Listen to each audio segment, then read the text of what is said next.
All right right, now. we are live. Welcome to Deadline Detroit TV. We've got a special edition tonight. We're going to be talking about the 50th anniversary of Jimmy Hoffa's disappearance, which is July 30th. Today is July 29th. We're only one day off, and we've got two really experts and good friends, and we're all good buddies here. We've got Scott Burnstein, who's local here in Metro Detroit. He is I guess, a mob reporter. He's got a website called The Gangster Report, which is a great thing about gangsters. And he's got a lot of mob. He still talks to the mob, which is just what you want to do. It's my day-to-day beat to report and chronicle not just history, but present day mafia activity in all of North America. So if you come to my site, you get what's going on in New York, Chicago, Philadelphia, Boston, Detroit, and then we go up into Canada a little bit. And I'm a paid subscriber. Yeah. Dan is a mentor and really a godlike figure in this world of Hoffa, the rabbit hole that is the Hoffa case. I'm a big fan of yours too. And then Scott is also an author. He's got multiple books. One is Motor City Mafia: A Century of Organized Crime in Detroit. He's been involved in putting together the documentary on White Boy Rick. He's involved in a lot of stuff. And then we've got Dan Moldea, who is the godfather here. He's the godfather of Hoffa research. An investigative reporter, author, and Dan is live from Washington, D.C. He's also the author of multiple books, The Hoffa Wars in 1978. He's got The Killing of Robert F. Kennedy, an investigation of motive, means, and opportunity. And that's a whole other show.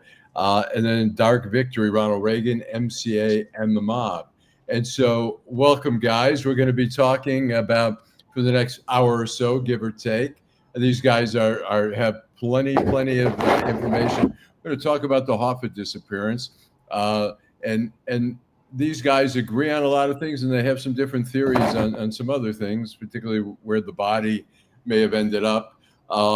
And I guess we all start with Jimmy Hoffa was trying to get back in power in Teamsters. He had gotten out of prison in, I believe, 71, was it? Or December 71. December 71. And Nixon commuted his sentence with the condition that he not get back into Teamster politics until 1980. But Hoffa was his own man, and Hoffa was already kind of angling to get back in there. He was supposed to meet with Tony Giacalone, a Detroit Mafia guy, and Tony Provenzano, a New Jersey mob guy, at the Marcus Red Fox. We all famously, the Marcus Red Fox, which is no longer, now it's Andiamo's at 15 and Telegraph, Bloomfield Township.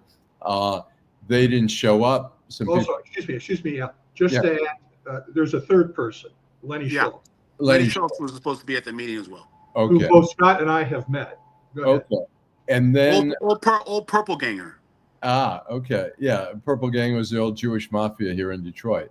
And so they didn't show up, but apparently somebody picked them up and took them. And that's what we'll get into the theories of where he went, where he ended up, and why it all happened. Why don't we start with Dan first, and we'll try to go back and forth, and you guys can have a discussion. Dan, what happened after his Pontiac was left in the parking lot overnight? Jimmy Hoffa Jr. or James P. Hoffa was up in Traverse City. He came back immediately, chartered a plane from the Traverse City airport to the Pontiac airport, and immediately got on the phone calling everyone he knew, and people were not helpful at all. And so, Dan, there was nobody who wanted to find out what happened to Jimmy Hoffa than his son. Nobody. He was a good son, and nobody wanted to get this case solved. With me, I had been working on Hoffa and the Teamsters for about 8 months before Hoffa disappeared. I'd worked for this little newspaper. I did a series on the pension fund, and then a reporter from the Wall Street Journal named John Quitney called me, wanted me to help him with a 3-parter he was doing for the Journal. And his stories came out on July 22nd, 23rd, and 24th, 1975. I was 25 years old at the time. And 1 week later, on July 30th, Hoffa disappears. And at that time, and Whitney and I were on this thing immediately. Anything could have happened. It could have been this guy was he was on the run. He was in the Federal Witness Protection Program. He was whacked, and he would be found early stages. Nobody knew what was going on. And then we thought he was alive. We wound up in Eagle River, Wisconsin, at Alan Dorfman's lodge, the Jack-o'-lantern Inn up there, for a wild goose chase. We had an adventure, and then John went back to New York, and then I flew to Detroit and went to the Red Fox, which I thought would be Action Central, and it was. I got hired by Irving R. Levine at NBC News to be their researcher for the thing. Our first interview was Lenny Schultz. We went to Lenny Schultz's house and interviewed him. And tell us, Lenny Schultz was basically a local. I yield to Scott on that. Go ahead. Go ahead, Scott. He traced his roots to the Old Purple Gang, which was the iconic Jewish mob, referenced in Elvis Presley songs and James Bond novels and stuff like that. But by the 70s, he was a Detroit mob associate, very closely aligned with the Giacalone brothers. He was what they call a labor consultant, which was a business a lot of the Old Purple Gangers went into after Prohibition. And it basically meant that you were a guy that could troubleshoot in the union and grease palms and make things, a fixer, basically. Scott, was he the owner? Was he the owner of the Southfield Athletic Club? Yes, and then I buried the lead. And he owned the Southfield Athletic Club, which was Tony Giacalone's day-to-day headquarters at 11 Mile in Evergreen in the Travelers Towers. And Tony Giacalone was a local mobster. Him and his brother were sort of the face of the mafia. They were the street bosses. Yeah, even though they weren't the top. They weren't the boss in Detroit. They weren't the Dons, but they ran the day-to-day operations. And everybody knew the Giacalone name. Yes. My first day on the job at NBC was August 5th. My first full day on the job was August 5th. And this was Detroit centric. Everyone assumed that this was a Detroit thing. And I got a call from one of my sources in the rank and file reform movement of the Teamsters Union. And he was a member of a goon squad that was being run by a guy named Roland McMaster, whom I had never heard of before. And he told me about McMaster and his shakedowns of trucking companies for labor peace. And he also told me that some of the goons on this goon squad, on this organizing unit, had participated in a series of acts of violence in Teamsters Local 299 before Hoffa disappeared. The bombing of Dave Johnson's cabin cruiser, the bombing of Dick Fitzsimmons' car, the bombing of Gene Page's barn. There were numerous acts of violence, and I was able to bring this. This is my first contribution to the cases. I was able to make the case that it was McMaster and his organizing unit who were behind this. So I was McMaster centric at that point. I was on McMaster like totally, even after I left NBC in September, and then the FBI came and interviewed me about McMaster and the Goon Squad, and then they said, you ought to come back to Detroit. So I went back to Detroit looking for an assignment. Through Dave Johnson, I met Steve Riddle, Hoffa's uncle. Steve Riddle interviewed me to Jimmy Hoffa Jr., who I was happy to meet, and I was introduced by Jimmy to Ralph Orr, who was the labor editor of the Detroit Free Press. Can I interrupt 1 second? I've got a little bit of a thing with Jimmy Hoffa Jr. Several men inside picked up Jimmy Hoffa, and he was never seen again.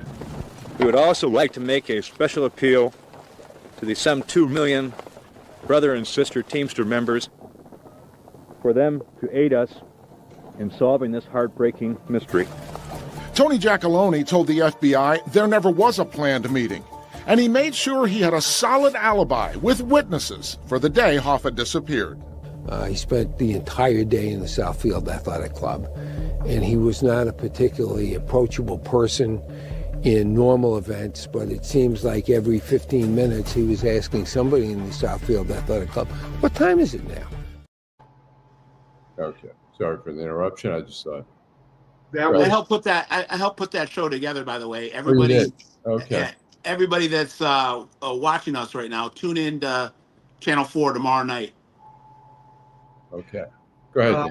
and so I went back to Detroit and I told Hoffa about my McMaster theory and about the local 299 violence. And this hit him new. He didn't know this. He literally picks up the phone, calls the FBI. I got a guy here I want you to meet. 20 minutes later, 2 FBI agents in the middle of the afternoon come up to Hoffa's law office at the Guardian building. And Jimmy says, tell them what you just told me. And I told them. And they said, and then when I finished my floor show, Hoffa said to the FBI guys, what do you think? And he said, we can't corroborate everything he's saying, but it's important and it's legitimate.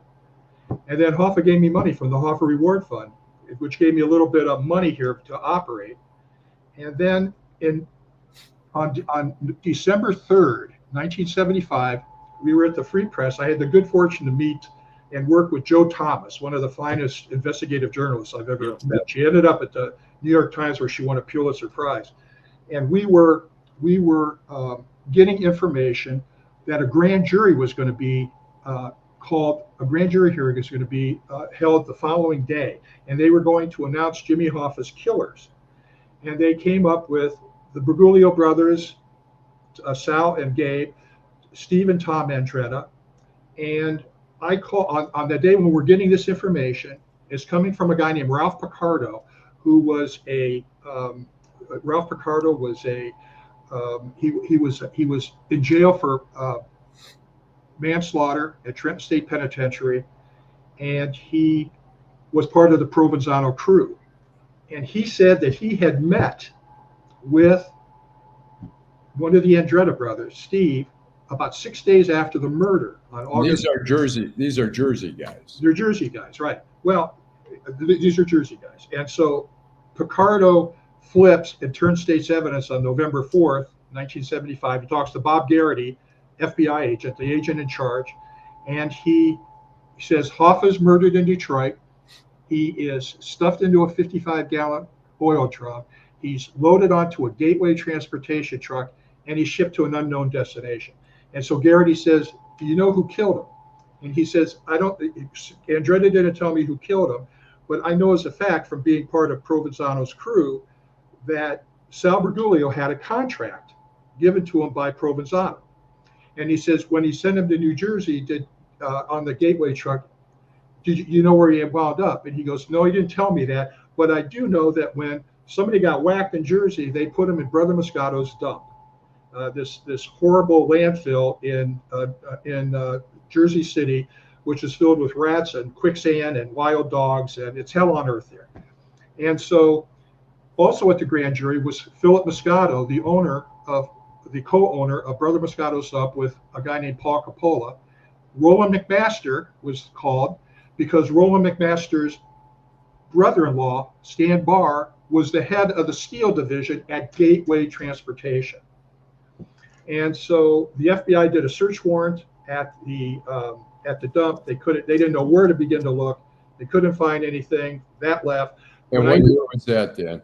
When was that? That was on December 11th, 1975. In October 25th, 1976, that case just, I mean, the whole Moscato's dump thing, the whole Picardo thing just seemed to fizzle away after the failure of the dig or the attempted surveillance or the attempted look-see at Brother Moscato's dump in December of 1970. Wow. So that's been out there for a while. Let me before we're going to get back to that, but I want to get Scott before we go too far afield. Yeah. And Scott, what's your theory on what happened that day and where the body ended up? And then Dan, we'll get back to you. I know you have some strong feelings about that.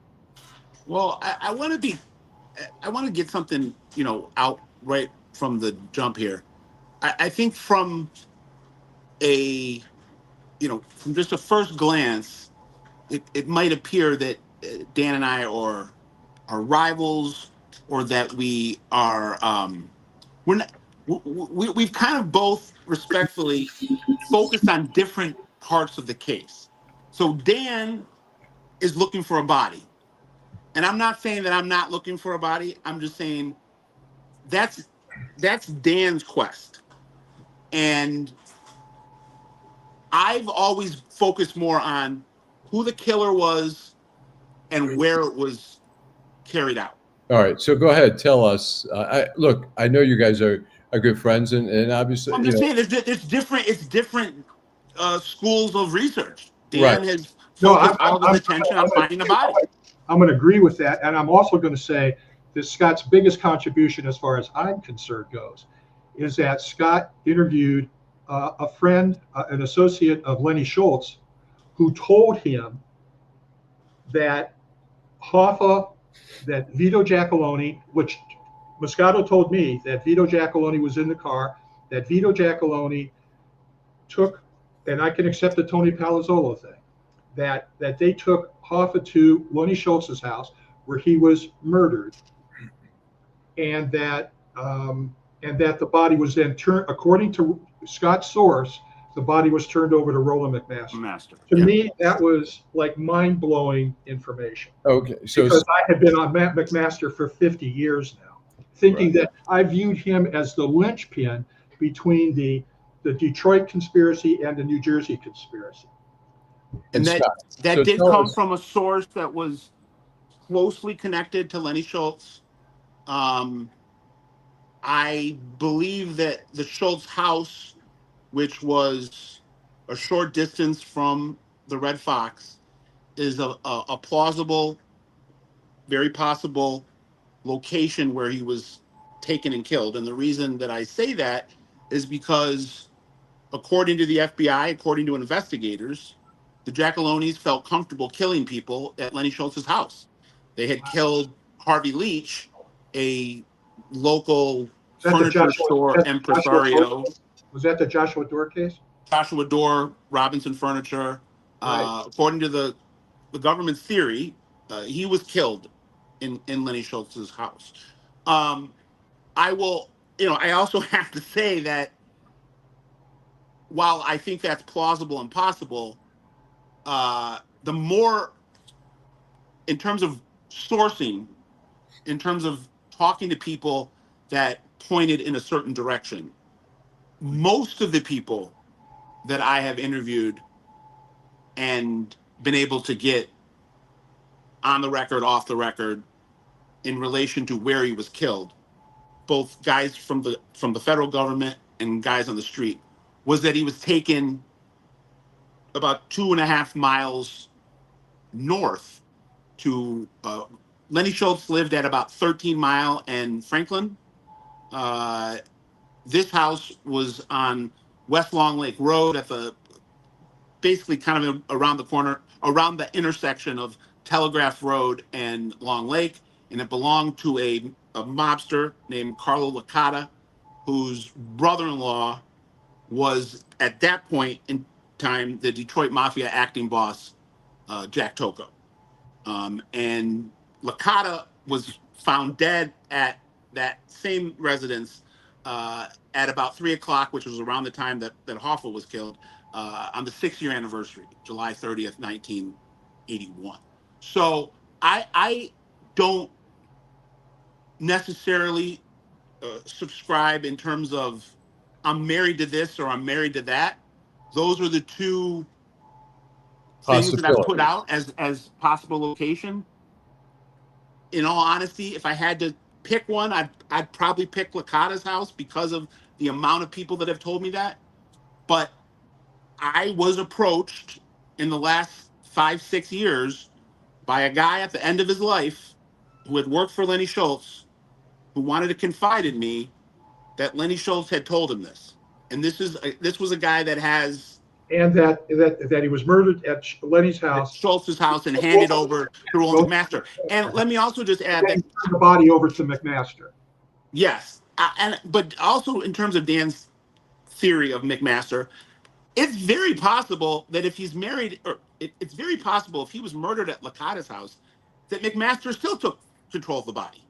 I'm not dismissing that at all. As Dan says, Roland McMaster was at the forefront of this intimidation campaign, this campaign of violence that was being launched on Hoffa for the year before he disappeared. It makes perfect sense that he would have been involved in some capacity, and I believe he was, in the conspiracy to kidnap and murder Jimmy Hoffa. But let's. Can I make an addition here? Let me make an addition here. Sure. When I interviewed the Berguglios and the Andrettas, and I got Sal, Steve, Bill Buffalino, and Sal Provenzano on tape for 3.5 hours. Very contentious. I get on Steve's ass about his alleged meeting with Ralph Picardo on August 4th, 1975, 6 days after the murder. I get on Sal Berguglio about being the alleged killer, and I get on him about Moscato's dump, and he pushes back on Moscato's dump. Again, I have no idea where to look. I have no idea. At that time, I didn't even know what Moscato's dump was, other it was in New Jersey. So then in 2006, as we all remember, the FBI drops a search warrant on a farm in, what is it? It's right at the nexus point between Milford and Commerce Township. It's like one side of the road is Milford and one side of the road is Commerce. What was it called, Scotty? The Hidden Dreams Ranch, which belonged to Roland McMaster. And in 1975, it belonged to Roland McMaster. And the source that the FBI had for this was a guy named Don Wells. And there were all kinds of rumors going around about what was happening and what Don Wells was saying. And the FBI ended up raising a barn, destroying a barn, which they ended up having to pay $250,000 to rebuild. But the allegation was that Hoffa was on that property on the day of the murder. Now, what I believe happened is I'm glad that you're standing by that source, kind of, because I'm embracing your information, your outstanding investigative work to get this guy to say that he's killed at Lenny's house and given to McMaster because Don Wells's wife told me that on the afternoon of the murder, while McMaster's meeting with Gateway transportation officials in Gary, Indiana, that she's looking at Don Wells and Monica live there in the McMaster house with him and his wife Marilyn, and she's in the kitchen looking out the window, and she sees 3 fast cars driving up Pontiac Trail, and then making a hard right onto the farm, this dirt road onto the farm, and then going back in the back. And then about 20 minutes later, they come back. To me, this indicates to me the possibility that the body was turned over to McMaster, that the body wound up at the farm, and that there was more than one car involved. And my position is, why not? Why wouldn't there be for a project like this to kill somebody as feisty and as big as Jimmy Hoffa was? Why wouldn't there be more than one car? Dan, I just want to, and Alan, and for the audience, I just want to further emphasize that I don't believe Roland McMaster taking possession of the body, whether it was done at Schultz's house or it was done at Licata's house. I think it's very likely McMaster took possession of the body. So I feel like, Dan, I just want to say to you that even if he wasn't killed at Schultz's house, I still think McMaster very likely took possession of the body. Because I believe that at the farm, that's where the Gateway truck was. I think the Gateway truck was there. And one of Hoffa's goons, who I knew very well, was a guy named Jim Shaw. I spent a lot of time interviewing this guy. He was a long-haul driver for Gateway. And I believe that him and somebody else got in that cab and drove that truck back east 600 miles, and that Hoffa. What time do you think, Scott? Let me ask you your expert opinion. What time do you Hoffa was dead at what time? I think he was killed around 3 o'clock. 3 o'clock. So it would take him at least an hour to get to the farm or whatever. No, I would say by either. Whether you were coming from Schultz's house or Licata's house, it would take you less than a half hour probably to get to where that farm was. My point is that by midnight, according to me, and I know you don't agree with this, but by midnight, Jimmy Hoffa is underground in an alcove under the Pulaski Skyway, and still nobody but his family knows that he's missing. He is already in Jersey and he's buried. No one is going to be looking there while this is going. Everything was happening in Detroit. Okay. Go ahead. Can we, Scott, and then we're going to jump back to you. Tell us your scenario of who took him where. Okay, so my, like I said, my two contributions that I'll plant my flag on are the locations that he was most likely killed at, and who I'm certain and stake my reputation on who killed him. Go ahead and tell us. And who killed him was a guy named Anthony Palazolo. And who is he? Went by the nickname Tony Pal, or the Butterfly, or Tony Sausages. Tony Palazolo was at that point in time in 1975 a low-level Detroit mob soldier that was being mentored by some of the biggest names in the crime family at that time, the Vitale brothers, who ran Greektown, and the Giacalone brothers, who ran the city. Palazolo eventually, based on his role in the Hoffa case, leveraged his participation and eventually was rewarded with the entire downriver region of Detroit. He was given downriver. I'm guessing most of the people that are watching this are Detroiters. Would you say that, Dan?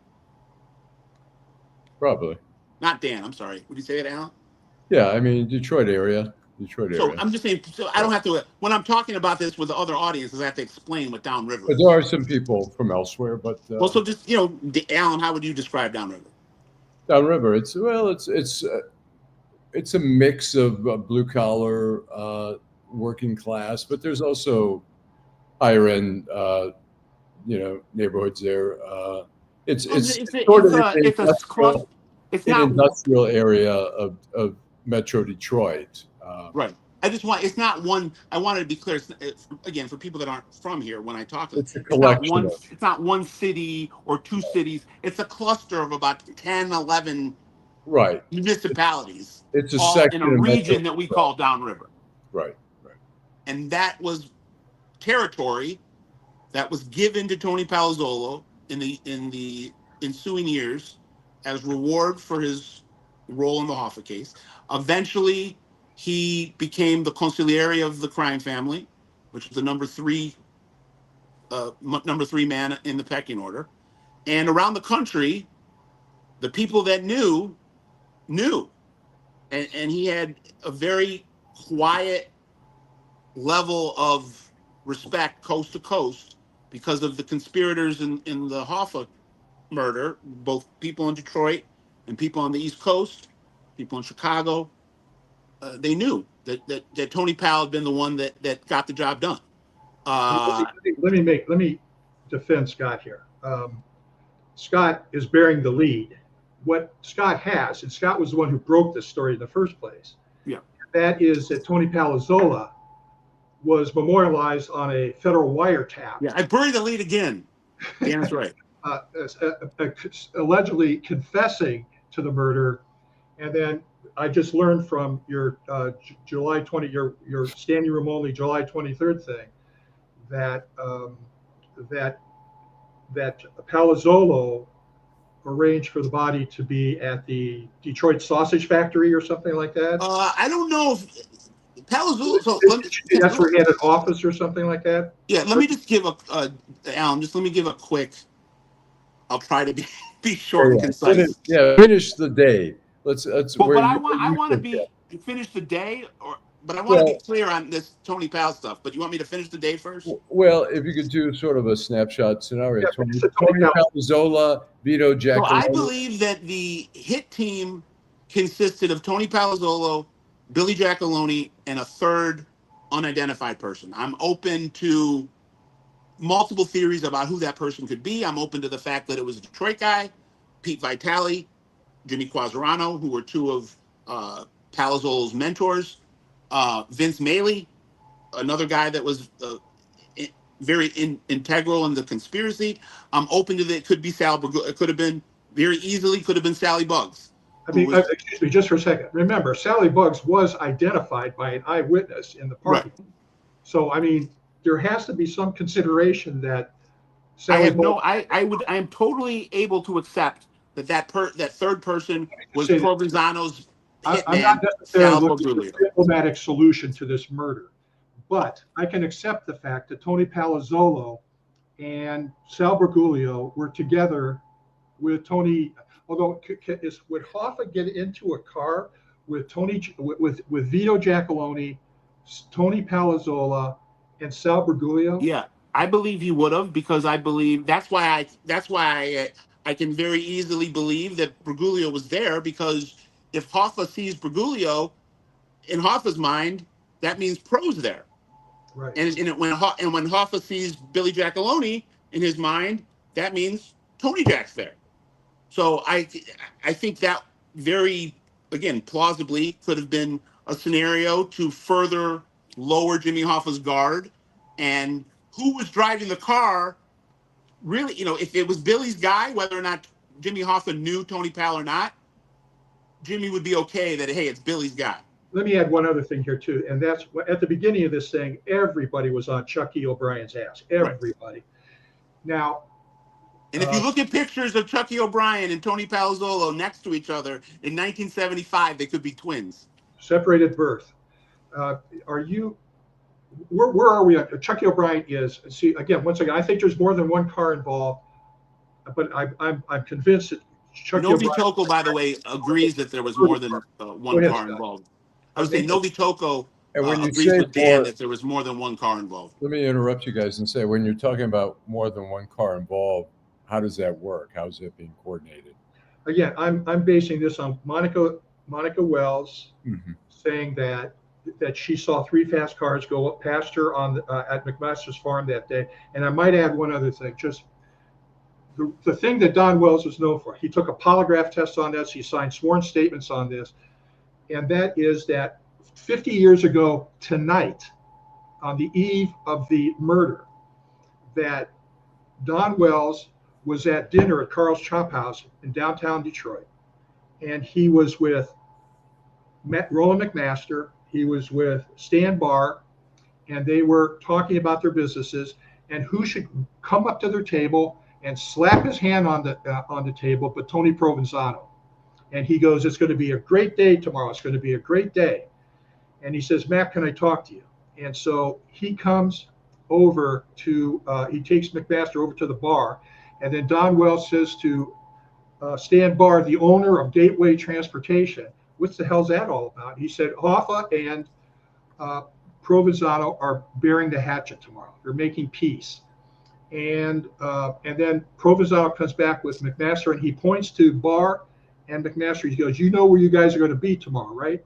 And McMaster says, "You're all set on that." Plus, I had a source at the Pontiac airport who told me on the morning of July 29th, the eve of the murder, that McMaster had picked Provenzano up at the airport. He knew both Provenzano and he knew Roland McMaster. So that's what the 2006 dig at the Wixom farm was all about. It was all about what happened the night before Hoffa was murdered. I believe that Tony Provenzano was in town and present for the murder on the day of the murder. And Tony Pro was a big mobster out of he was more than a main guy. He was a captain. Out of New Jersey, and he was a captain for the Genovese crime family. And he had also been a Teamster guy. He was a Teamster power. Horrible guy. Horrible. So let me get to because I feel we're going to get bogged down in too much detail here. But Scott, you have one theory. You guys both are a wealth of knowledge, so we're going to try to keep the train running. But this is where the train kind of goes separate directions a little bit. Is that, Scott, one of your theories is that he was taken, that Hoffa may have been taken to the incinerator in Hamtramck. Well, I think that based on the people that I've spoken to, based on Richard Convertino, Novi Toko, who are my colleagues in our Hoffa program, based on an FBI wire, the theory that we put forth was that he was kidnapped by a car being driven by Tony Palazolo. He was taken to either Lenny Schultz or Carlo Licata's house. He was murdered there. We did not say specifically how he was murdered. I think that's one of the things that I'm not able to drill down on. He was either shot to death, strangled, or bludgeoned to death. And then Palazolo was allegedly in charge of the cleanup team. I don't know how many people were also involved in that effort. And according to a FBI wire in 1993, that was being worn by a undercover federal agent in the middle of an investigation into Tony Palazolo for operating a money laundering operation for local and foreign narcotics traffickers. He was intercepted on that wire saying, I killed Jimmy Hoffa and I put him through a sausage oven. Rick Convertino, who was the federal prosecutor on that case, kind of stumbled upon that. Other members. Just to interrupt. Yeah. Did Convertino, because he was the prosecutor, was he the one who wrote the affidavit to get the search warrant? Yes. So he knew this was happening. When the recording came in, it came to him. That's what he memorialized it and passed it on to the FBI, and the FBI pretty much sat on it. Now, the question is, it begs the question: why didn't the FBI drag his ass before a federal grand jury and get some charges against us and flip this guy? Well, they did. I mean, I'm going to tell you based on my research, they dismissed it, and frankly, I dismissed it. Rick brought it to me in 2008, 2009. I dismissed it. It wasn't until what was the first story you did on Tony Pal? For Tony Pal being somebody that was a suspect in the case, right? The late 2010s. That early. Okay. Well, that's not. I don't think that's early. That's still 45 years into the case. Everything that's been happening over the past 15 years. That's pretty early. I mean, he first came on the radar of everybody in 2000. I mean, he first became considered a top suspect in 2012, and that was 19 years after the wiretap. And that was because Tony Zerilli, the Detroit Mafia underboss, who was deposed, went and debriefed with the FBI, and he named Palazolo as the killer. I spent a lot of time with Tony Zerilli at the end of his life, and he insisted to me that Tony Palazolo was the killer. Really? Excuse me. Is this before or after the Oakland County search of Jack Toko's farm? This is the same time. At the same time. It was at the same time. 2012, 2013. That's when he names Tony Palazolo as Hoffa's killer. To the FBI, and that's when the FBI says, "Oh wow, Rick Convertino actually told us this 20 years ago." Have you heard any explanation from the FBI as not that these guys, it's a one-way street with us, but have these guys? Let me tell you, when I did my command performance at the Newark field office of the FBI, we went to Moscato's dump. I took him there, and Mark Silsky, the lead FBI agent on the Hoffa case, he and I were alone, and I put my arm around him and I said, "Listen, there's a rumor that you guys," and Scott Burnstein broke this story. "There's a rumor that you guys have a wiretap or some kind of a recording of Tony Palazolo confessing to the murder." I knew nothing about the sausage factory. All I knew was that he had solely made this confession. And of course, Mark didn't answer my question. I think he said, "I don't remember." I think that's what he said to me. But why? I don't get it. Why?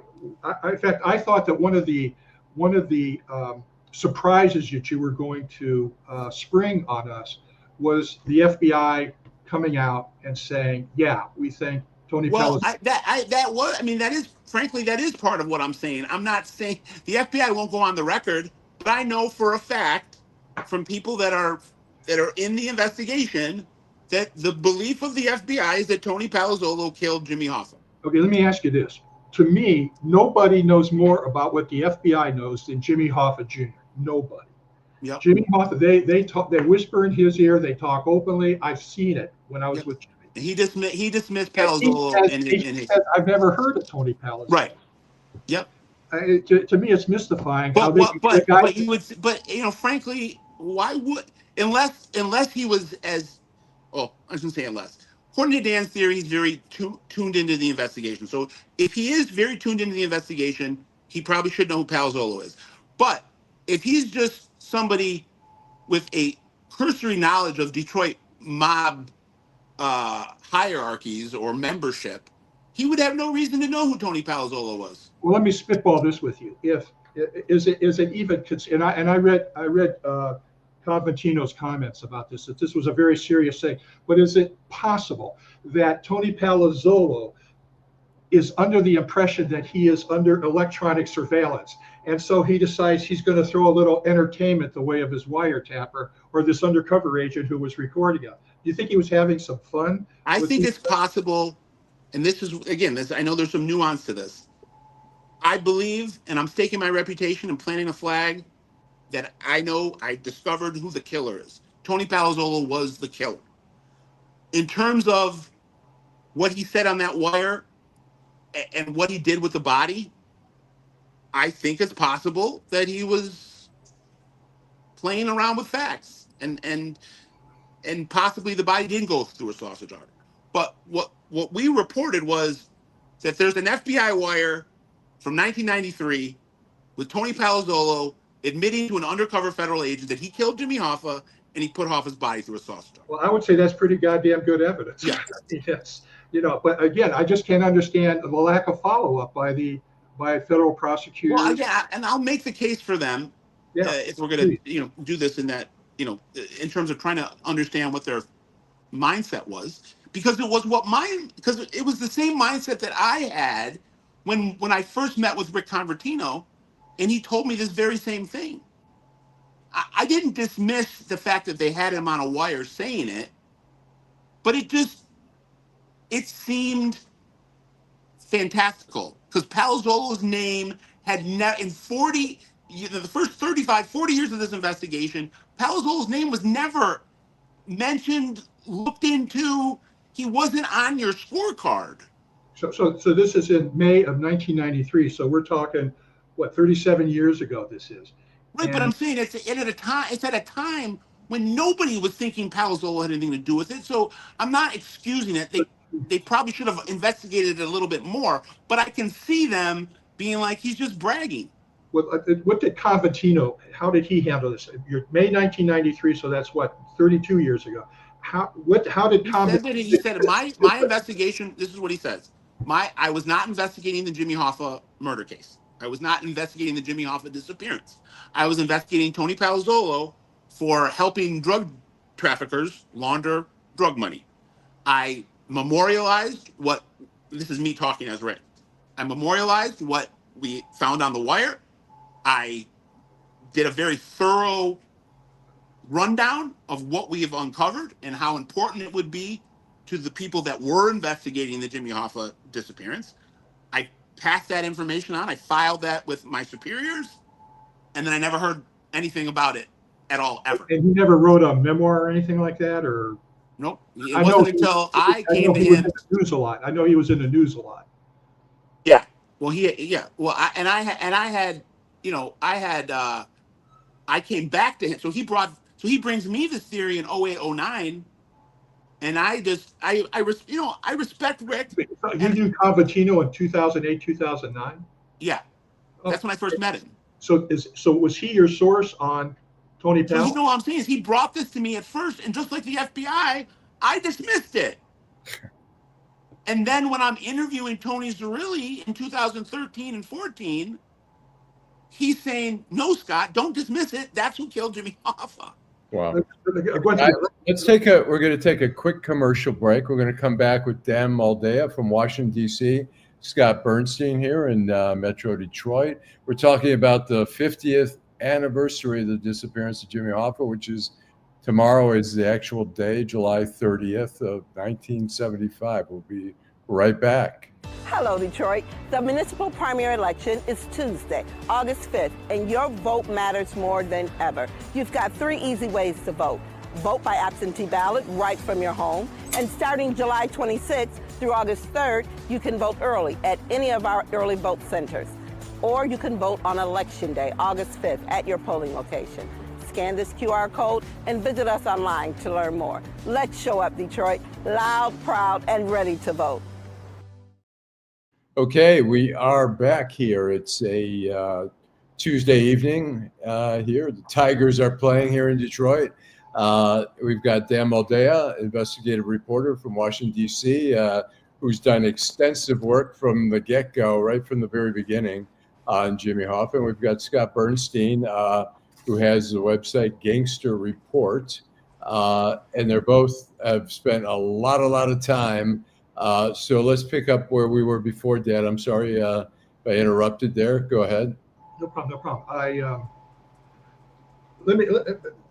After I was with a friend of mine, a journalist, David Korn he was at Washington or the Nation at the time, and he and I were investigating a crooked federal judge who had been removed from office for corruption. His name was L.C. Hastings. He later after he was thrown off the bench, he runs for Congress and he served 16 years in Congress. Anyway, while I was going through documents, I saw that L.C. Hastings, the reason why he was impeached by the House and convicted by the Senate was because he had been taking payoffs from mob guys. And the mob guys, the case that he was corrupted on was a case involving the Local 560 pension fund, which is administered by Tony Provenzano, and upon which Steve Andretta and Sal Bergulia were both trustees on the fund. Now, the person who was making the payoffs to L.C. Hastings was Phil Moscato, that was the first time I'd heard of this guy since the December 4th, 1975 grand jury.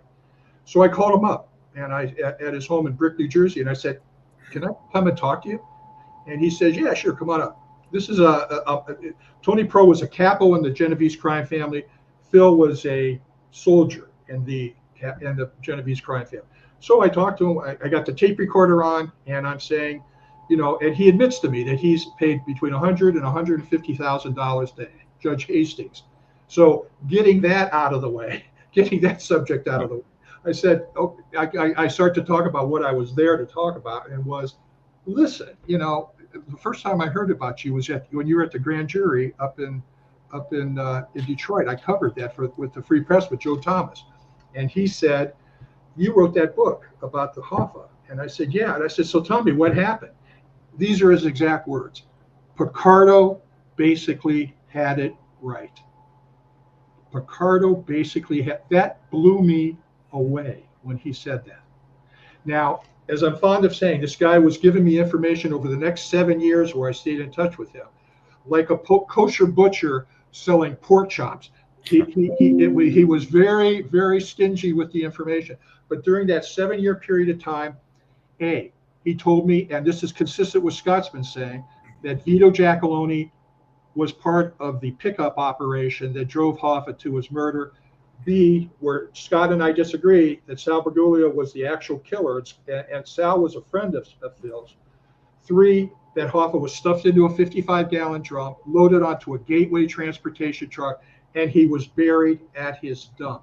I remember I was on CNN talking about Scott's caper with the 2012. There's a 2012 or 2013 Oakland. Zerilli cooperated and debriefed in December of 2012, but they waited for the winter to pass before they dug. They dug in late May of 2013.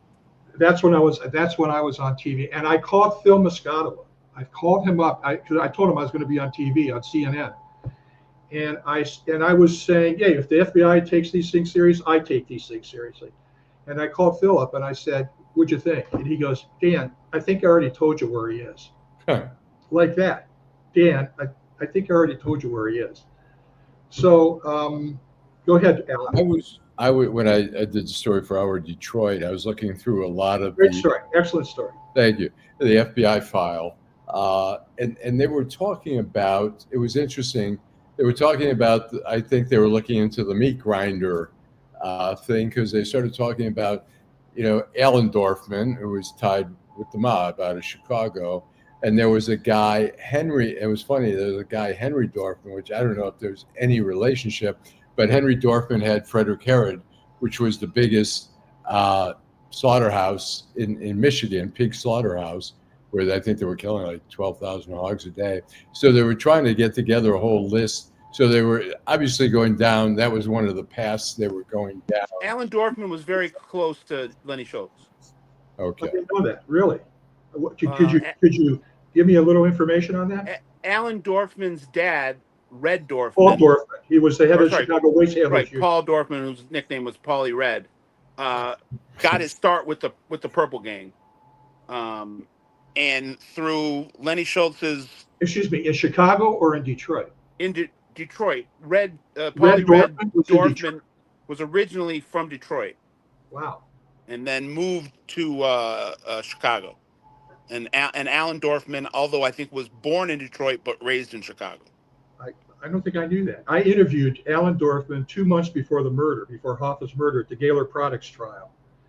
And when John and I went on our wild goose chase to Eagle River, Wisconsin, to the Dorfman Lodge, the Jack-o'-lantern Inn, I was bitten by a dog and taken at gunpoint into the lodge, where I met Rose Dorfman, the widow of Paul Dorfman and the mother of Alan Dorfman. And let me tell you something. This is mob history that, Midwestern guys like us. I have an FBI surveillance photo from, I think, 1978 of Tony Giacalone, Tony Giacalone, Alan Dorfman, and Lenny Schultz. That's priceless. Do you have that photograph?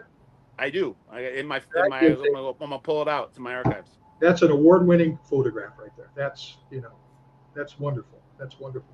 I was telling Dan was asking me if I ever dealt with the Giacalones, and well, you've written a lot about them. Yeah, and the first time I did a big profile on Vito Giacalone and his attorney. When I called him to tell him I was doing it, the paper wanted me to ask Vito Giacalone if he'd speak, and I said, look, we have 50 years of newspaper clippings. He's never once commented, except to once make a flip remark to a reporter.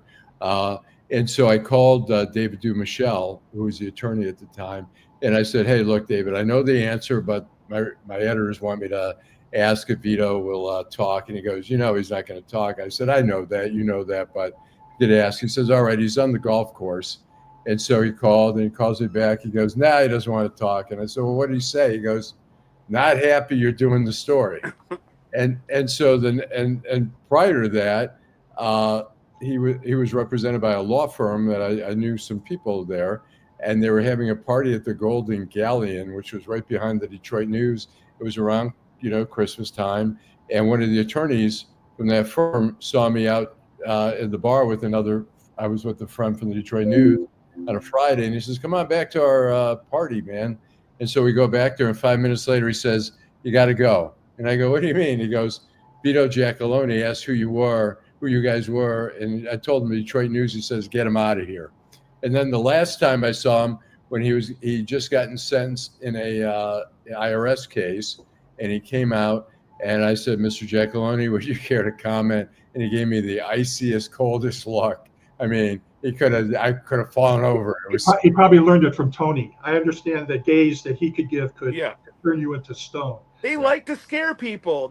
And believe me, whatever they said to their lawyer, whatever they said to people around them, the fact that they wouldn't give comment, it does not really do their.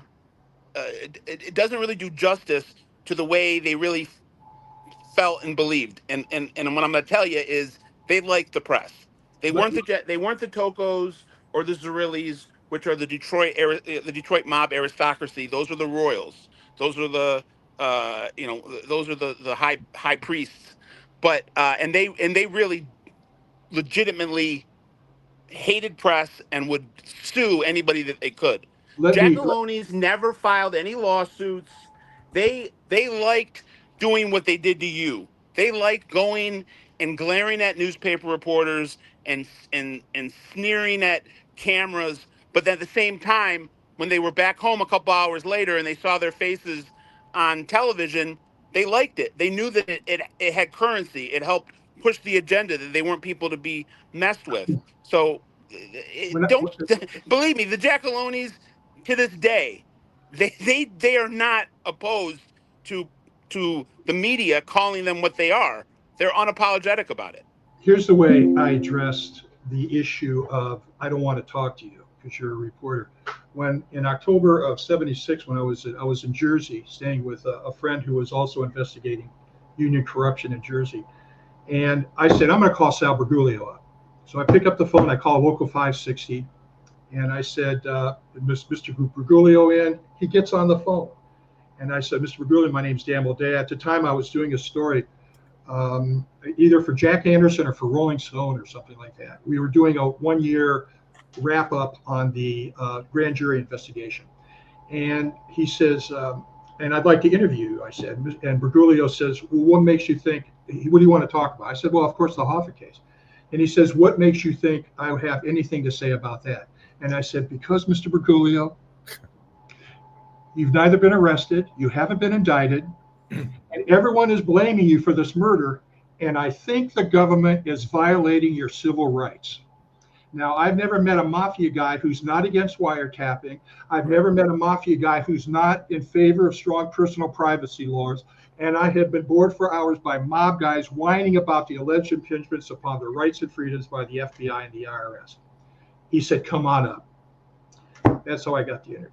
Wow. And I did ask him about whether the government was violating his civil rights. He had plenty to say about that. And God knows, and Scotty, did you know Bill Buffalino?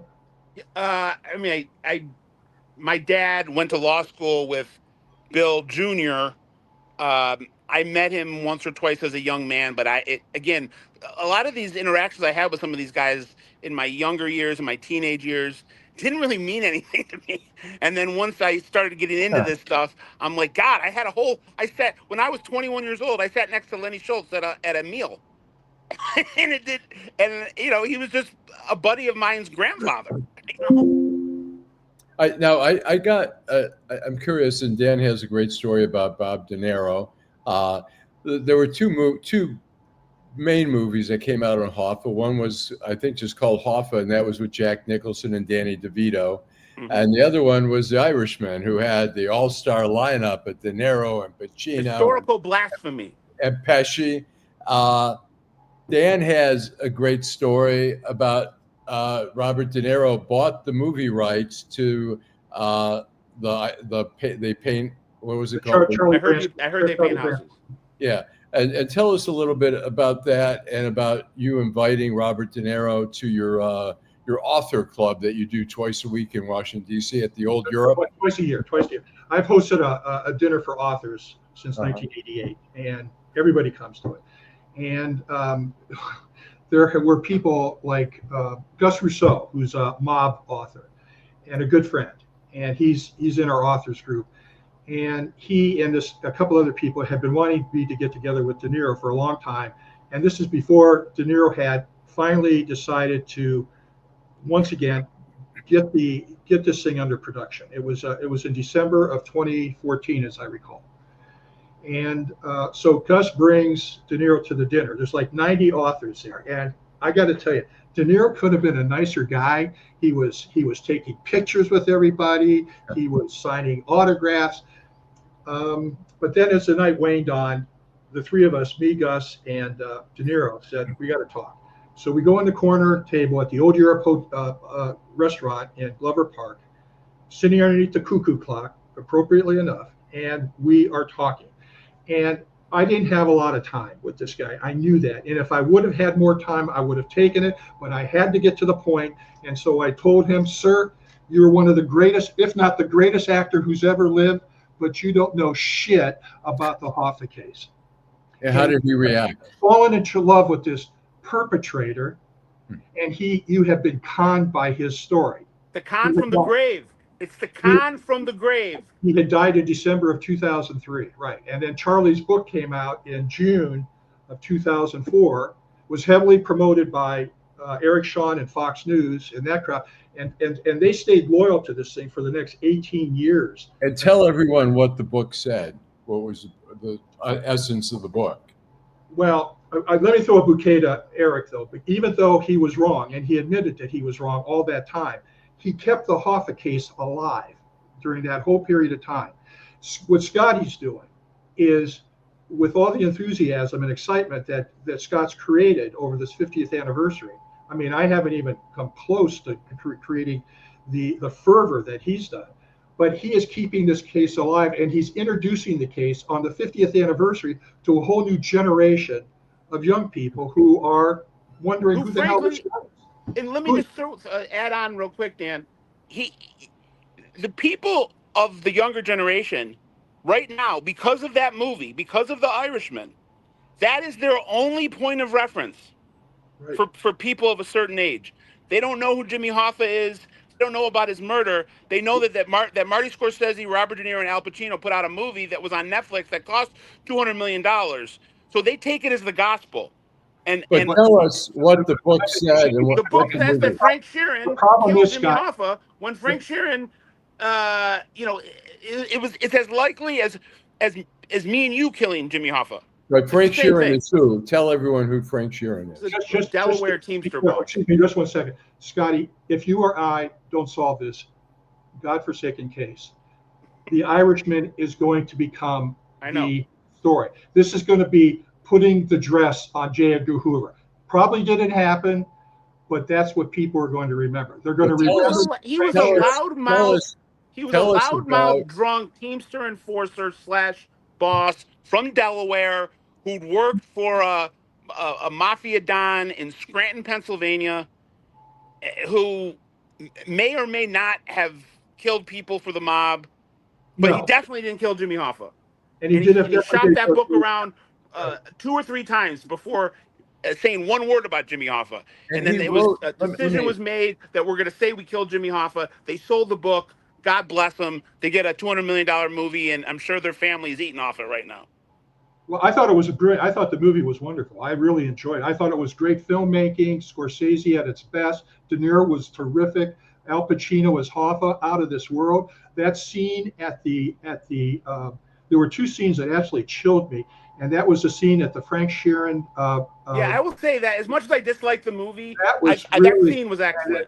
The thing that really gave me chills was the scene on the morning of the murder. I'm sorry, I think it was the morning where they're at Howard Johnson's having breakfast.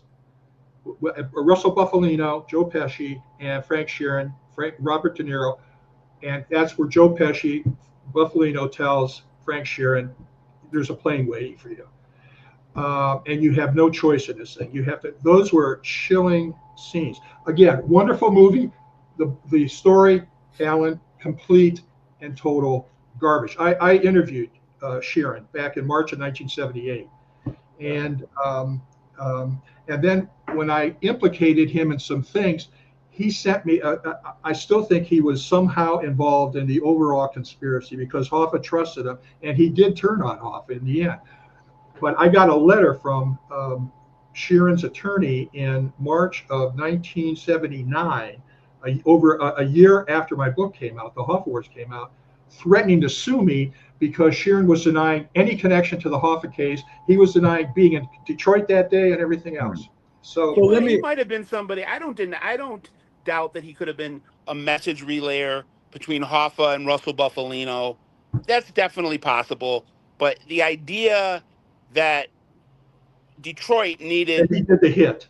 Frank Sheeran to come in and kill Jimmy Hoffa is laughable. And also Frank Sheeran was he not a big drinker, and they wanted to keep it very tight. They didn't want somebody who had a big mouth. That's why if we can go to Chucky O'Brien, where James Hoffa Jr., James P. Hoffa, thinks he insists to this day that Chucky O'Brien, who was like basically Hoffa's driver and assistant and considered himself, he's self-described as a Hoffa foster son or whatever. But, you guys don't believe all due respect to James P., but he is way, in my opinion, I can't speak for Dan, he's way off the marker. And by buying into it, you're feeding into what the Giacalones wanted you to believe. The Giacalones wanted Chucky O'Brien to have possession of that car in the morning and the early afternoon. So for the rest of his life, he would have to answer questions. And in reality, Chucky O'Brien had nothing to do with it. He had that car from about 10 o'clock in the morning till about 2 o'clock in the afternoon. He turned the car over at the South Athletic Club, and the car was given to the hit team. Chucky O'Brien had nothing to do with it. And do you think that some over the years, false information has been fed to people like Zerilli and stuff? Yes, this was a full board, 100% intentional disinformation campaign that was launched by Billy and Tony Giacalone in the days and weeks after the disappearance that continued until both of them died in 2001 and 2012, respectively. They intentionally told 100 people 100 different things. That's interesting. Let me ask you, what about Jack Goldsmith? I thought Jack Goldsmith did a good job with Goldsmith in Hoffa Shadow. Makes my case for me. Because Jack Goldsmith makes my case too. Tony Palazolo did the murder, right? Right. So he makes my case for me that Chucky O'Brien wasn't involved, and he was one of the people to come behind myself and name Palazolo as the person who killed Jimmy Hoffa. And Jack Goldsmith is the son. He was the stepson of Chucky O'Brien. Chucky O'Brien, and he's a Harvard law professor. I think he was the illegitimate son. He worked for the Justice Department. He's currently a professor at Harvard, and he wrote a book about saying why his stepfather was not involved in the case. Well, he had to get through Jack had to get through a lot of fog on this thing. And like I said, I think he did a great job. I thought it was a wonderful book. Like Scott said, this whole thing is between the Detroit centrics and the New Jersey people, with Scott being the leader of the Detroit centrics and me being, I guess, the leader of the New Jersey people. And Jack is a Detroit centric. Jack and Jimmy Hoffa Jr., and I don't think anybody knows more about what the FBI is doing than they do. But I scratch my head at why, and I guess you can't put yourself in, in the mind of somebody that is a victim, a victim's family, and the grief, and you're so close to it. Maybe sometimes you can't see the broader picture. But I was surprised to see that James P. Hoffa, in some recent comments, still, is willing to die on the hill of Chucky O'Brien turning on his meaning James P.'s father. Now, there's no doubt that Chucky O'Brien, at the time that Hoffa disappeared, was on the other side of this ongoing battle for control of the Teamsters. And that, to me, is ammunition to be used in the case against Chucky O'Brien being the driver of that car. Chucky O'Brien and Jimmy Hoffa were not on speaking terms. They had not spoken since the fall of 1974. They were in a dispute over the general issue of whether or not Jimmy Hoffa was going to take back the union, but also Chucky O'Brien wanted to have Hoffa support for a post in the union. Hoffa would not give him that support, and Chucky O'Brien was going around town in early 1975 all the way until Hoffa disappeared, telling anybody that would listen that Jimmy Hoffa was an FBI informant. So Jimmy Hoffa in no way, shape, or form would have gotten into a car being driven by Chucky O'Brien. I'm in agreement with you. And I think Jack, I just saw Eric Emmerich just put a note up here on the screen. I think Jack had a hard time. I interviewed Chucky O'Brien a few times, and he was a personable guy, but you couldn't believe a word he said. I'm fond of saying that he viewed the truth like a balloon. It was no good unless you blew it up. He was constantly in a position where you talked to you never knew whether he was telling you the truth or not. And I can't imagine what his stepson Jack went through while he was trying to once again get through the fog of what was true and what was not true with regard to Chucky O'Brien. Giacalones wanted Chucky O'Brien to have possession of the car, so he had possession of the car, which made him a top suspect. And that, again, this was all part of a diversion play. Now, let me ask you a question. Do you think, I believe that Chucky O'Brien is Hoffa's illegitimate son. Do you believe that? I think it's very possible. Yes. Because let me tell you something. I remember, I think it was on September 11th, 2001. I was watching Good Morning America. And I was watching a show because there were a couple of guys from the Detroit News who were going to be on TV talking about the fact that some DNA was found on a hair follicle in the back of Joey Giacaloni's maroon Mercury. And that Jimmy Hoffa's DNA was found on this. Now, I'm wondering if Chucky O'Brien is Hoffa's, this is tabloid shit, but if Jimmy Hoffa, if Chucky O'Brien is Jimmy Hoffa's illegitimate son, the son of what was her name? The woman. She was Sylvia Pagano. Sylvia Pagano Paris. That hair follicle with the DNA, that could be from Chucky O'Brien? Is that possible? I've also heard people speculate that Chucky O'Brien was Tony Giacaloni's love child. And if you look at pictures of one of Tony Giacaloni's sons... He had an affair with Sylvia Pagano. Yeah, so did Billy Giacaloni. A lot of different mafia figures in multiple Midwest cities romanced Sylvia Pagano, who went under the stage name Sylvia Paris. And we're not even going to get into the whole home juice wiretap thing. Right. We're not even going to get all that came out of that mess. In fact, I think Alan, in your strike paper, when the Detroit papers were on strike, I think your strike paper came out with a whole big thing. Michael Beshold, is that his name? Mike Beshold, sure. Was he the guy who was like the editor of that thing or something? No, he was just a reporter.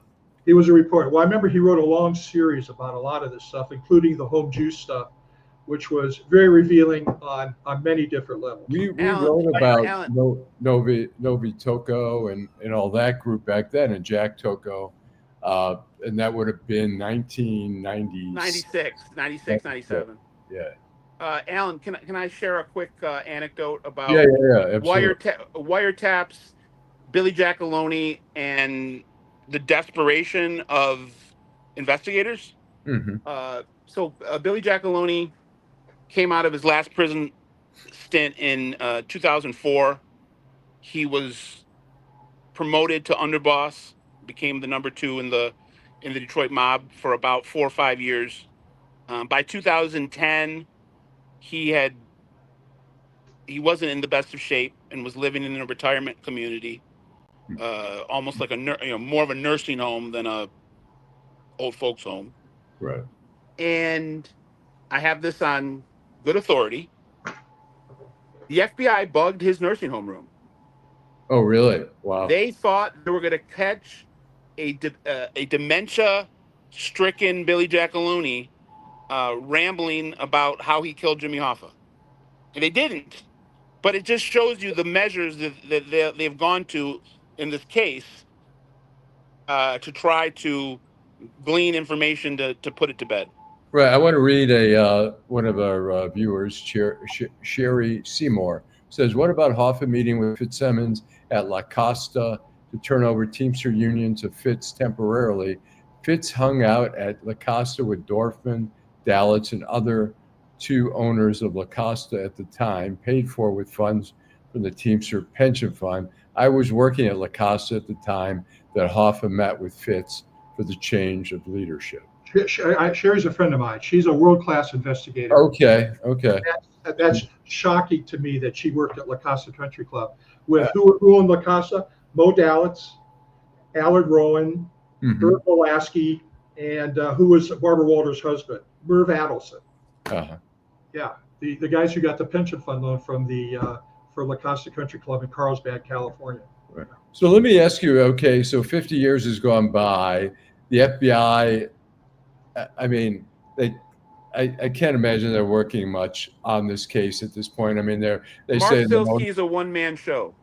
They're always open to tips or whatever, but it seems. But he's diligent and he's dogged. Whatever personal issues that we may have, right. he is very, very committed and passionate in his pursuit of answers. So do you ever think we're really gonna get Dan? Well, tell us a little bit about. Okay, there's skeptics including Eric Strauss, who worked on the organized crime strike force as a prosecutor still in the U.S. Attorney's Office. He's skeptical that the body was transported there. You have had conversations with people at Moscato's dump. You believe, and you convinced the FBI in 2002, I believe, to 22. 22. I'm sorry. 22, right. 21 was the command performance. 2021, October 21 was the first search warrant where a federal judge said probable cause existed. Hoffa was there in that alcove. And then the second search warrant was in June of 2022. Okay. Let me Go ahead. When I wrote the Hoffa Wars in 1978, I went with Picardo. I was going to go with Picardo all the way down the list. Hoffa is killed in Detroit, stuffed into a 55-gallon drum, loaded onto a gateway transportation truck, and shipped somewhere. A mafia guy from Chicago, I was introduced to him by a DEA agent named John Kidner. His name was Charles Cromaldi. He was a contract killer who had flipped and turned state's evidence and gone into the Federal Witness Protection Program. So I got to this guy, and he said, "So what are you saying happened to Hoffa?" And I said, "I'm going with Picardo all the way down the line." And he said, and he taunted me. He says, "Let me tell you something. There's no way in the world that the mafia would take a guy, kill him in Detroit, and then send him 600 miles to New Jersey to get rid of the body. There's plenty of places right there in Detroit where you could get rid of a body." And that made some sense to me, especially when I considered, yes, I think Gateway was the vehicle. Here's Roland McMaster's brother-in-law, Stan Barr, who's the head of the Steel Division at Gateway. The Steel Division at Gateway is located in Dearborn, which is right next to the Ford River Rouge plant, where tons of metal are crushed and smelted every day. That's what I concluded for the Hoffa Wars, and I was wrong. In 2007, when I started interviewing Moscato told me, "Listen," and he didn't put it directly, but let me shortcut this. And it is that Tony Provenzano was facing a whole bunch of capital offenses. He needed a bargaining chip, something that could get him a deal where he would not have to do life imprisonment. He wouldn't be executed or whatever was going to be the penalty for the murders that he was responsible for and under indictment for. And so they decided they wanted to keep Hoffa whole, keep him in their jurisdiction where he was recoverable and deliverable to the FBI.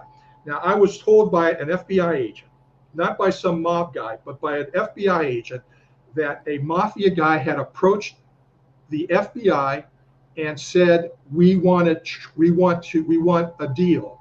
We want a plea bargain in return for Hoffa's body at Moscato's dump. And for whatever reason, as mysterious as it is with Scotty's, the May 1993 wiretap, where they, for unknown reasons, they don't call the guy before a grand jury. This goes up, but the point is that the reason why they moved the body 600 miles is because they wanted to keep it whole and gettable and deliverable as a means of plea bargaining for legal problems that were coming up for the Jersey Mafia. So it's been little about hour and 20 minutes almost. Why don't we go to sort of closing arguments here on what do you think is going to happen to this case, and what do you guys expect to continue reporting on it, or where? Dan, go ahead, Scott. Go ahead. What's going to happen with you in terms of this case, and what's going to happen to the case? Go ahead, Scott. Oh, well, again, I people can try to, paint us as rivals, or, if Dan is saying, which he is, that there's still a body to be found, that it's under the Pulaski Skyway, that the search warrant that was carried out in 2022 wasn't adequately carried out for whatever reason, then I'm in favor of what Dan's saying is, go back and make sure that you were right. So if Dan says there's a body, I might respectfully. Oh, I'm sorry. I just lost my. I might respectfully diverge on what my kind of final hypothesis is. But if it's coming from Dan, I give it weight. I give it merit, and I want to see what Dan wants to see, which is to make. But if I have to give what does Scott think right now, and if I was gonna put my money down or whatever, I would say that there probably isn't a body to be found, and that the body ceased to exist at some point very shortly after Jimmy Hoffa died. I love that we are negotiating a diplomatic solution to the. Well, let me just real quick follow up. Your theory, or one of the theories you're entertaining, is that his body was disposed of quickly after the murder. Yeah. So what I can say again, pretty definitively, sure, is what the FBI believes. And from my talking to 90% of the agents that have worked that case, most of the agents, if not all of the agents from Detroit, I can't say that I've talked to agents in other offices, but from Detroit, believe that he was taken to Central Sanitation. I know Dan doesn't agree with that. I'm not married to it, but it's something that I give weight to because I've heard it from so many different people. And Central Sanitation is in Hamtramck. It's a incinerator, and it was owned by Peter Vitale and Jimmy Quasarato. It was owned by the mob. Two mafia royalty guys, who were Tony Powell's mentors. Really, which is another thing that. But they were with Jimmy Hoffa at the beginning. These guys were they created Local 945, the jukebox local that Hoffa created for Vitale and Quasarato. I mean, these guys have been close for a long time, but still, both of them had their reputations as just stone killers for such that you mentioned that it's possible that one of these guys was in the car. I can't imagine Hoffa getting into a car with all these killers in the car. Vito, Tony Powell, and Peter Vitale. Again, I'm guessing in terms of Powell, I'm guessing Jimmy Hoffa didn't know who Powell was. I'm guessing that Hoffa saw Billy Giacalone with a driver and just figured Billy trusts him as his driver, therefore I trust him. But I don't think Tony Palazolo is a 30-year-old. Scott, you're on good ground. You got a recording that Palazolo gave to an undercover agent or a federal witness, whatever. That's pretty good evidence. I consider that's legitimate. Whatever he said is legitimate. I just can't understand why federal agents and federal prosecutors didn't drag that guy before a federal grand jury and jam his ass up, flip him, and make him turn state's evidence. I just can't figure it out. We have a question from a viewer here. It says, a figure like Hoffa is not killed on simply the authority of the Detroit LCN or on simply the authority of Tony Pro. Higher underworld authority and coordination would presumably been required. Can you gentlemen comment on that? Scott, was it a commission decision? I believe this came directly from the commission. I agree. But again, just to be fair to the Detroit side of things here, the boss of the Detroit Mafia, Joe Zerilli, sat on the commission. So coming from the commission and coming from the boss of Detroit were one and the same kind of at that time. What was the relationship between Tony Pro and Tony Jack? They were related by marriage. Tony Pro and Tony Jack were close friends and related via marriage. By marriage, right. Tony Giacalone was married to Tony Provenzano's cousin. Right. My thing is, after I interviewed Moscato died sadly in February of 2014.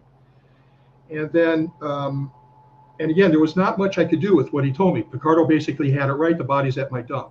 I was in the same place the FBI was in December of 1975.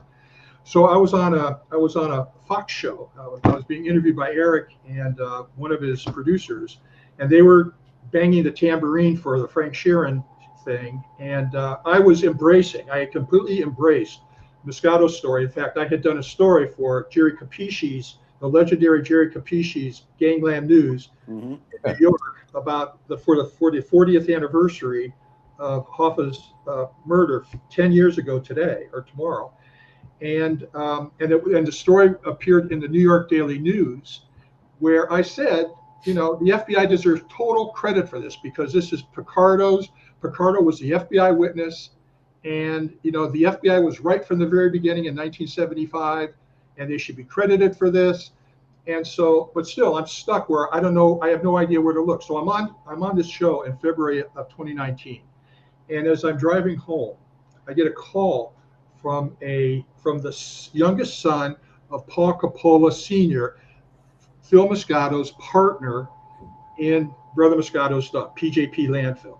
And he tells me he doesn't know anything, but his brother, Frank Coppola, his oldest brother, Frank Coppola, knows something. And so it takes me 7 months to get to Frank. When I talk to Frank, he spills. He tells me, A, that Moscato had instructed his father, his partner, his co-owner of the Moscato stuff, the PJP landfill. Moscato's the mob guy. Paul Coppola was connected, but he was not a mafia figure himself. That he was that Moscato tasked Paul Coppola to get the body and to bury the body. Paul was so upset about being implicated in this crime that he decided, instead of burying the body at the dump where Moscato instructed him to bury it, that he decided to go off-site to where the office was for the Moscato's dump, which was a trailer in an alcove under the Pulaski Skyway. And he went and he buried the body at the bottom. He buried the 55-gallon drum at the bottom of a 12 to 18-foot hole. He got 15 to 30 steel barrels filled with toxic waste, and he put it on top of Hoffa, and then he bulldozes everything shut. So I'm going to shortcut this story to November of 2021, when members of my team, Bob Burke and Kevin O'Keefe, the owner of NAPCO, a construction company in Jersey, which has a GPR company division, they go down there and they do a GPR test. And they come up with barrels in this one particular spot. They go back in April of 2022. This time, same equipment, different technicians, different GPR technicians.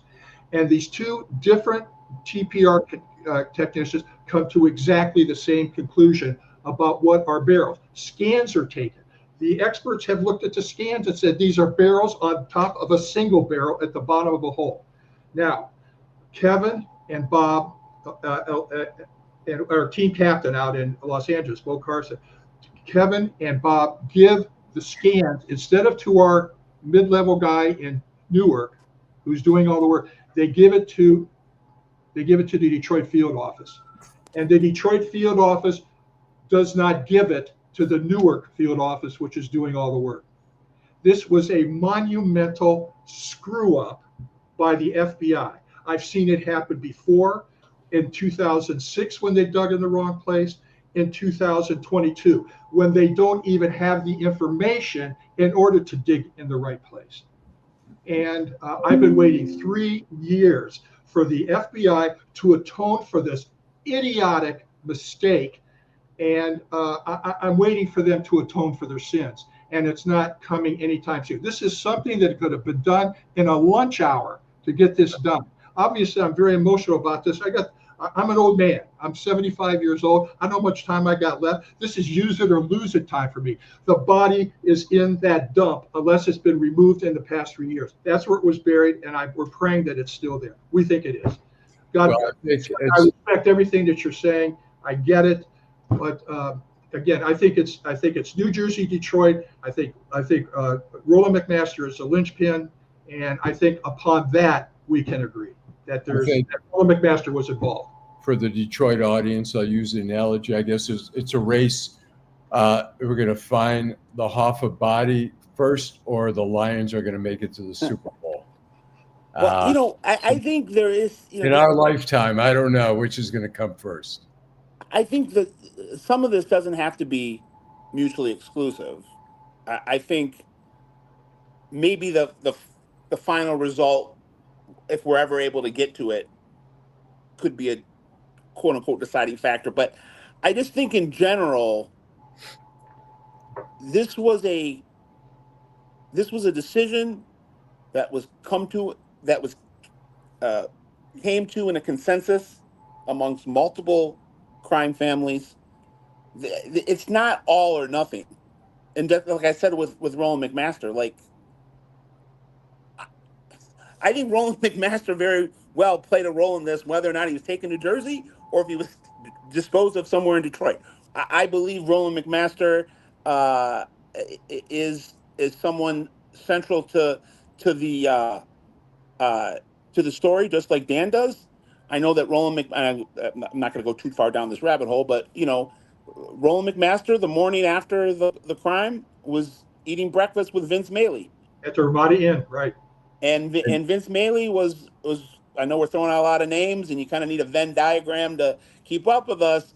But Vince Mailey was somebody that was trusted by Jimmy Hoffa, somebody that Hoffa had a meal with in the last 48 hours of his life, somebody that he was looking for counsel from. So there are a lot of dots to connect here that don't necessarily, this family or that family. It was everybody. Somebody who just asked a question.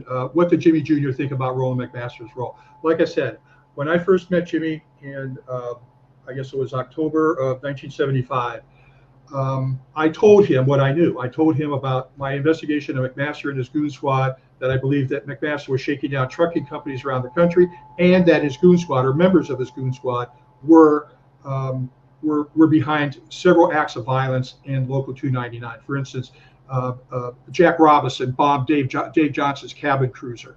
Ralph, how about you want to tie a bow around what I just said and what you're saying? Ralph Proctor, right? Ralph Proctor was beat up by this goon squad, and then Ralph Proctor was murdered in 1984. You know who the top suspect or one of the top suspects in Ralph Proctor's murder? Vince Mailey. I don't think I knew that. Well done. Good. Ralph Proctor was real important. But once again, with regard to Jimmy Hoffa and Roland McMaster, when I told him what I told him, he called the FBI in. I sat there in his law office while we were waiting for the FBI to come in. 2 agents come in, and once again they said, we can't corroborate what he's saying, but what he's saying is legitimate and important. And then he gave me money from the Hoffa Reward Fund. Alan, he agreed. Sorry to interrupt him. Pardon me? I'm sorry. Can I just throw one thing in about James P? Yeah, sure. I think I'm on a theme here of burying the lead. So number 3 here on my burying the lead, or us burying the lead, was some new comments by James P. in the last couple days, and I know I can give my opinion, and I'm guessing Dan would want to give his. James P. said, "I blame the Giacalonis, and I blame Frank Fitzsimmons." He didn't just say that Frank Fitzsimmons was somebody that benefited from this. He said to Fox News that he believes Frank Fitzsimmons was an active participant in the conspiracy to murder Jimmy Hoffa. And for people that don't know who Frank Fitzsimmons is, he was the president of the Teamsters when Jimmy Hoffa disappeared, and he was Hoffa's vice president and right-hand man who Hoffa believed betrayed him. Right.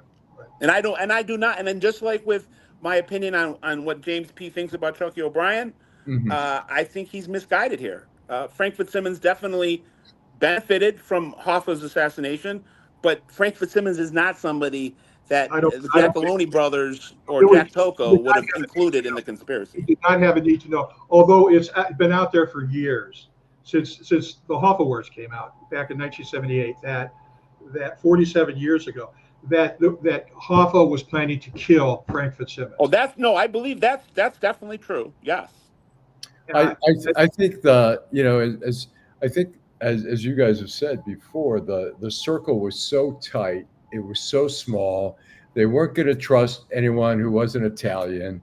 They weren't going to trust an Irishman, Frank Sheeran. They weren't going to trust Fitzsimmons to keep their mouth shut. And that was the old days of the mafia, where the omerta was real, where before Sammy the Bull kind of opened up the china shop and let the bull in, so to speak. But so all these guys, when they say Frank Sheeran, drank, and Chucky O'Brien was just, a liar and couldn't be trusted. Chucky O'Brien was a gopher. He wasn't a hitman. Right. And they weren't going to trust these people to keep that secret because they knew. I mean, you know, I did, for the story I did in Our Detroit, I interviewed John Anthony, who was at the FBI at the time. And he was saying, we might not have solved the case, but we ended up doing so many investigations where we busted so many other organized crime figures as a result. It wasn't good. And then, I don't know, one of you two guys, or maybe both said, some people in hindsight said maybe we should have just left the body. What I said was, this was my source, one of 3 people that I've been able to interview who the FBI believes were involved in the conspiracy. And this person told me, quote, if we had to do it all over again, we just would have left them on Telegraph Road. Right. And Ann Farnell, who's been a long time viewer of our show, asked why did they want to kill Hoffa? I think that's an easy one for you guys. Control over the Teamsters Union. Who controlled the power in the Teamsters Union? Hoffa had given it up to get out of prison and wanted it back, and the mob did not want him back in the presidency. Scotty, do you think he was snitching? I do. I think he was. I believe he was an FBI informant, and I believe that me saying that to some Teamsters last week upset them. I had some of the Teamster bosses from Detroit at my event, and they didn't like hearing that. Oh, really? Interesting.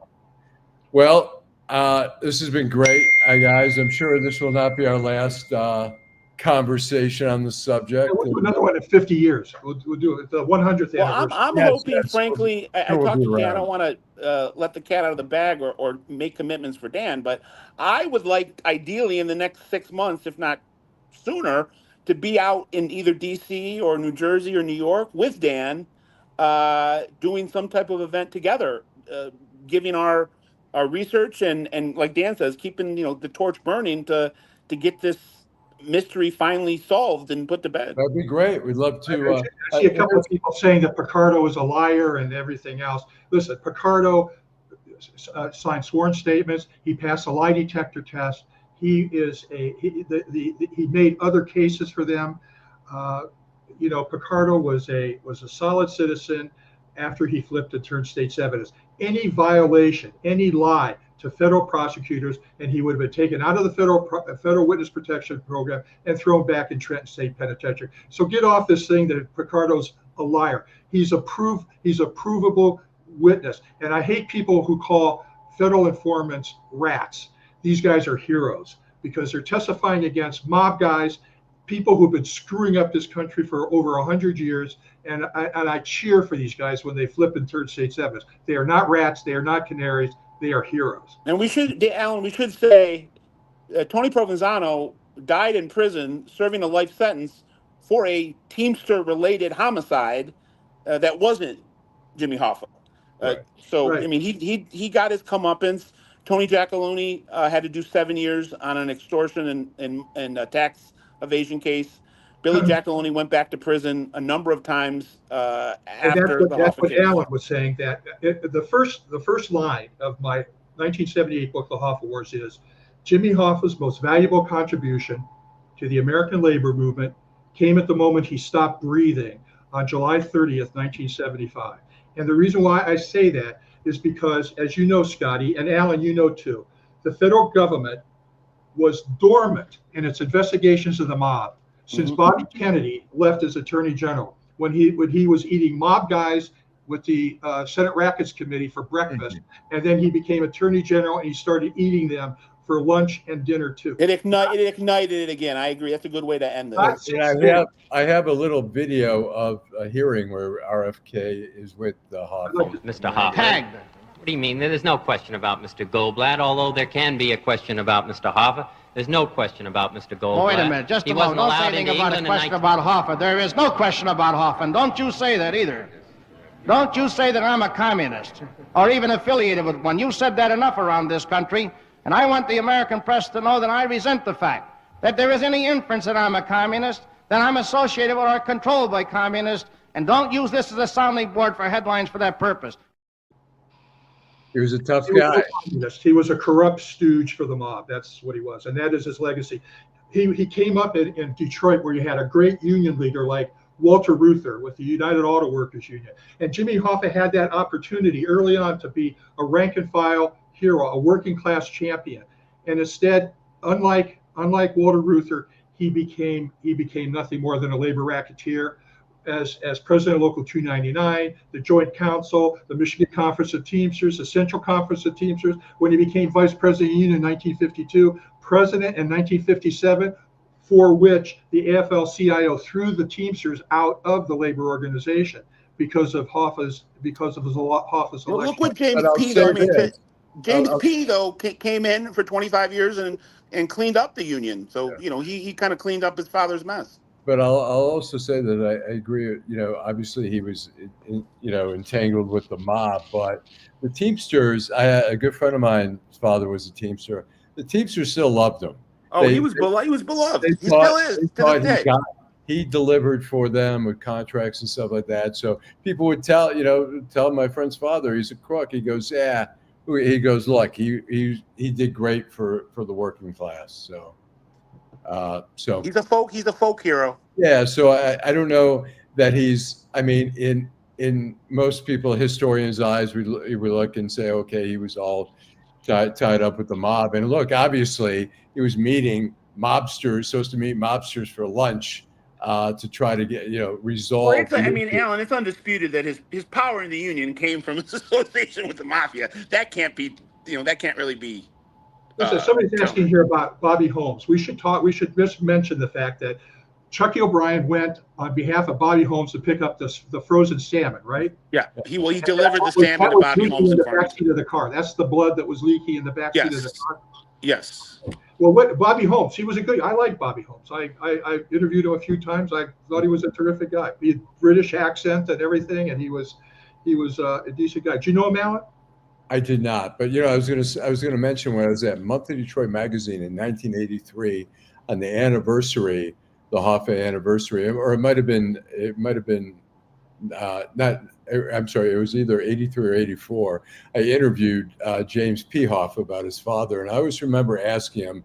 I said, "Did it bother you that comedians that your father had become a punchline with Johnny Carson in the monologue?" And I thought he'd be like, He goes, yes, of course it bothered me.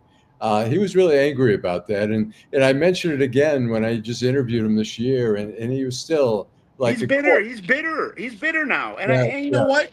I don't blame him. I'd be bitter too if my father was, disappeared in broad daylight, was murdered by a bunch of mafia goons. And a half century later, we have no answers. Enough time has passed on this for this to be a joke. I remember the funniest thing I ever heard was I was watching Conan O'Brien after the FBI gave up the Oakland County Tony Zarelli search for Hoffa, and Conan O'Brien said, "The big news here is that this is the first time that law enforcement agencies have gone into Detroit and not found a body." That's funny. Well, I just want to say it's great. Hopefully this will not be our last conversation we have. You guys have had many conversations. Good work, Scotty. Over Thank time. you guys. You guys, such respect for both you guys. You guys are the go-to guys for the Hoffa thing, and hopefully we'll continue. Somehow, I guess it's one of those mysteries that the new generation, most of the people have not heard of Hoffa, and maybe the 50th anniversary. Well, Al, let me give a parting shot here. Sure. In terms of keeping the case alive, we in Detroit get a shaded perspective, and from somebody that deals with a lot of people in news and in television and film outside of Detroit, the local Detroit media is jaded, and they have Hoffa fatigue.